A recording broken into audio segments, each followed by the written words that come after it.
Welcome to Creating a Powerful Undergraduate Experience, Significant Learning. In this session, we will examine one of the desired student outcomes of a powerful undergraduate experience, significant learning. Various definitions are used to describe learning. In this session, the term significant learning describes learning that sticks or a relatively permanent change in behavior as a result of experience.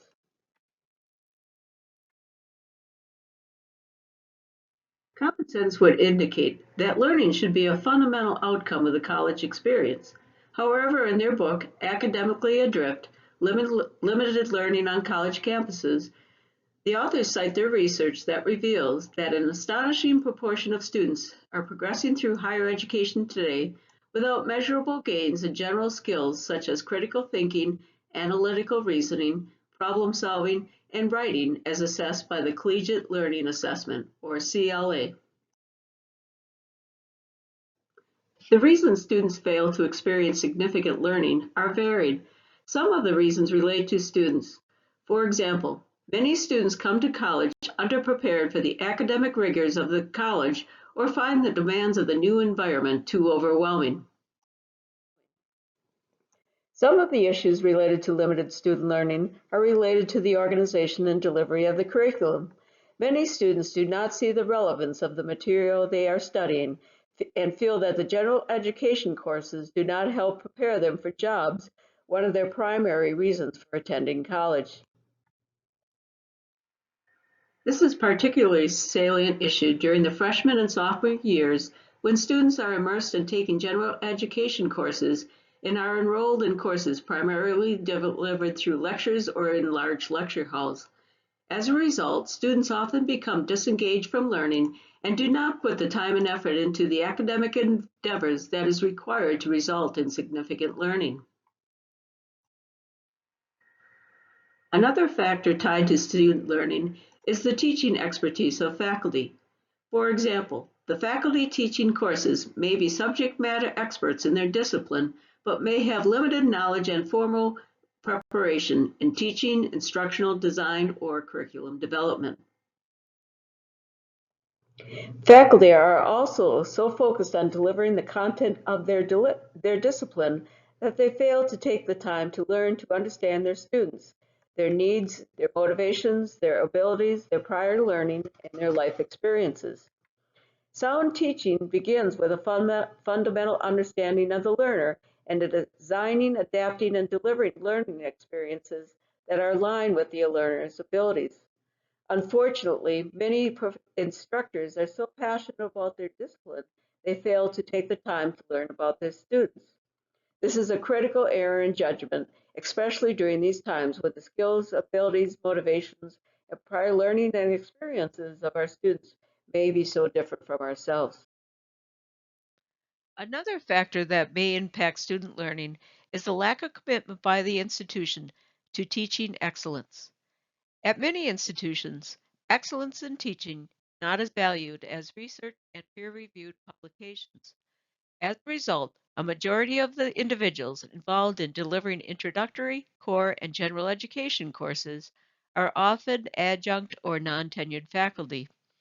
This sends a message to both students and faculty that teaching is not as important, even though effective teaching is shown not only to promote student learning, but also to improve student retention and success.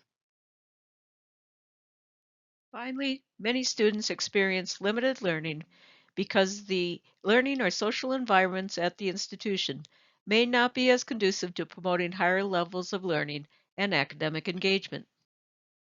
In their book, Paying for the Party, authors Elizabeth Armstrong and Laura Hamilton describe how certain institutions with reputation as party schools often attract students who are more interested in social pursuits and having a good time, and not as committed to or interested in learning or academic performance.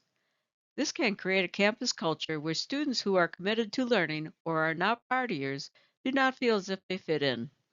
It can also put pressure on faculty to lower their expectations and standards for academic performance, create an atmosphere where the norms of the campus are to focus on social activities, and to spend as little time as possible on being engaged in academic pursuits. Thus, there are a variety of factors that influence learning, including the skills, abilities, and motivation of the learner, the organization and delivery of the curriculum, the skills and expertise of the instructor, climate, culture, and norms of behavior of the campus.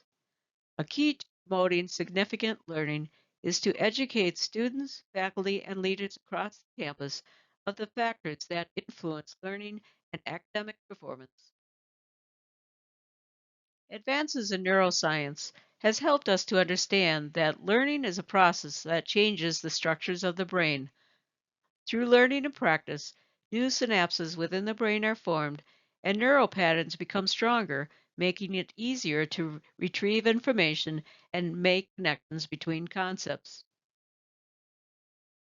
Neuroscience and cognitive scientists help us to understand that learning is a holistic function that is influenced by a variety of factors, including feelings, beliefs, motivation, sleep, hydration, nutrition, stress, academic skills, physical and social environments, and the mental health and overall well being of the learner. As a result of the advances in cognitive science, many colleges and universities integrate study skills and cognitive science of learning into first-year experience seminars or programs. These programs not only teach students study skills, but also teach students how to learn and how to maintain their health and well-being. For example, leaders of first-year seminar programs often work with academic support programs to ensure that students are taught specific study techniques such as the SQ 4-hour approach to reading and note-taking. Students also learn how to organize study sessions to promote focus and concentration, as well as how to space study sessions to retrieve and retain information more effectively. Leaders of campus health and wellness programs also work with first year experience programs to ensure that students learn the impact of sleep, nutrition, hydration, and stress can have on learning, memory, and academic performance, as well as how to maintain their health and well being. And finally, students learn effective time management skills and stress management techniques so that they can handle the academic, social, and transitional demands of college life. Another key concept associated with promoting significant learning is recognizing the interplay of knowledge, skills, and attitudes or emotions on learning. Significant learning often occurs when students are motivated and engaged in the learning process and possess the knowledge and skills to understand and apply the information to different settings or in meaningful ways. Thus, promoting significant learning involves the learning and development of knowledge, attitudes, and skills. Bloom's taxonomy organizes knowledge, attitudes, and skills into three domains of learning: the cognitive, affective, and psychomotor domains. The cognitive domain involves the acquisition of knowledge and the development of thinking and reasoning abilities. The psychomotor domain involves the development of physical, manual, or technical skills. Examples include maintaining our personal health and fitness, playing an instrument, performing in a theater production, creating a budget, using Excel, and building a website or producing a video. The affective learning domain involves our emotional development and engagement and includes such aspects as feelings, values, appreciation, enthusiasm, motivation, and attitudes. Bloom's taxonomy of learning also organizes each learning domain into a hierarchical model which classifies learning into levels of complexity and specificity. Each level builds upon the previous level. For example, the levels of learning of the cognitive domain include remembering, understanding, applying, analyzing, evaluating, and creating. Learners develop higher-ordered thinking skills as they progress upward through the levels of cognitive development. A powerful undergraduate experience designs and organizes courses and learning experiences into a sequence and progression of experiences that build upon students' prior learning and encourages higher order thinking skills, where students move beyond remembering and understanding information to using higher order thinking to solve problems, think critically, or develop new innovations or ways of thinking. Most faculty are comfortable encouraging students to learn in the cognitive domain. However, faculty and leaders of academic departments and programs are not always skilled at stitching the curriculum together so that students continue to build upon their prior knowledge and experience and have an experience that promotes cognitive, affective, and psychomotor development. For many students, the undergraduate experience is comprised of a series of fragmented courses and experiences that lack coherence. Connection between courses are seldom made or expected, and higher ordered thinking is difficult to achieve, especially in general education courses, where students see general education courses largely as hoops to jump through. Creating a powerful undergraduate experience that promotes significant learning obliges faculty to create and deliver courses that connect and expand upon students' prior learning and help students to develop higher levels of development in the cognitive, psychomotor, and affective domains. This is often easier to accomplish within an academic program or major, where courses are often include prerequisites and the progression and sequence of courses are mapped out by academic year. Creating and delivering a general education program that promotes significant learning is more difficult to achieve because it requires faculty from different disciplines and departments to work together to establish clearly defined student outcomes and craft a curriculum that is relevant and meaningful to students and encourages students to see connections through interdisciplinary learning. Many institutions are creating and implementing a core curriculum and general education program that allows students to focus on issues and themes that cut across disciplines, connecting content in different courses. Another challenge to creating a curriculum that promotes significant learning is that many general education courses are delivered in large lecture halls. Classes are often so large that lectures become the default instructional strategy for faculty. Unfortunately, it is difficult to promote higher levels of cognitive, affective, and psychomotor development by delivering lectures. To overcome some of the challenges of delivering large lecture classes, some faculty are creating flipped classes by recording and delivering their lectures online and devoting in class activities to promote higher levels of learning and academic engagement. Examples include asking students to solve problems, struggle with complex questions, make decisions, propose solutions, explain their ideas in their own words, debate points of view, or participate in role plays. Of course, creating flipped classes requires faculty to develop a variety of skills, including developing, recording, and posting lectures, incorporating knowledge check quizzes or questions into online recordings, adjusting, adapting, and aligning grading strategies to promote and reward class attendance, participation, and higher ordered thinking, and developing instructional strategies for organizing, managing, and leading active learning activities.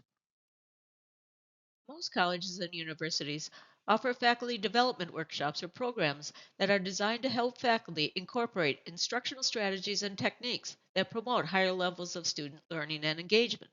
Unfortunately, these opportunities are not always accessible to part time and ad hoc instructors who may be teaching in the general education program. Thus, to promote significant learning or a relatively permanent change in behavior, we must recognize that we must move beyond focusing on teaching concepts, definitions, and ideas and create learning experiences that engage students at an emotional level while also promoting the development of their technical, communication, and interpersonal skills. For example, strategies that help to promote affective development include service learning experiences, role plays, problem-based learning, case studies, learning communities, field trips, and cross-cultural experiences. Another powerful tool that can promote affective development and emotional engagement is storytelling. Faculty can leverage the power of storytelling by using art, literature, history, poetry, movies, news articles, TED Talks, or music to engage students and share information in a way that helps students experience an emotional connection. This helps to make the information memorable and meaningful to students. To promote psychomotor development, which involves the development of physical, technical, or manual skills. Faculty can provide opportunities for students to develop, practice, and receive feedback about their performance by creating simulations, organizing practicums, or creating scenarios where students must respond appropriately. Thus, significant learning often involves development in more than one learning domain.